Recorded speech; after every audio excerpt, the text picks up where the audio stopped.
ID নাই, কিছু নাই। এখন তো তোর সাথে খেলা মানে তো আমাদের সময় নষ্ট।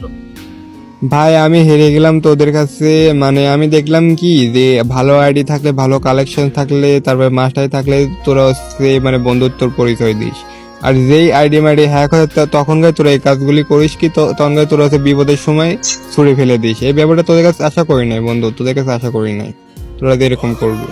বন্ধু তো বন্ধু বললি কাকে? হ্যাঁ, বন্ধু ওকে ভাই, তুই এখানে তোর বন্ধু নাই তো ভাই, ও কেউ তাহলে বন্ধু বলা যাবে না তোদেরকে? হায় রে পাপা হাল। না ভাই। একটা ব্রোঞ্জের প্লেয়ারের মুখ থেকে বন্ধু ডাকতে না আগে তোমার গেম ডিলিট করে দেওয়া উচিত। ঠিক তুমি বলছিস কেন ভাই, তুই ঠিক বলছিস। আচ্ছা সমস্যা নাই, গেম শোন রেখে শোন, থেকে তারপরে বন্ধু বানা। একটা কথাই মাথায় রাখিস, আজকে আমার পজিশন খারাপ, আমার টিকটকের নাই ভিউ নাই, কোনো ফলোয়ার্স, সব দিক দিয়ে কপাল খারাপ, পার্টিটাও হারাইছি, সব দিক দিয়ে কপাল খারাপ। একটা কথাই বলবো, এমন একদিন সময় আসবে তোরাই আফসোস করবি মামা, খালি এটি খালি বলে দিলাম।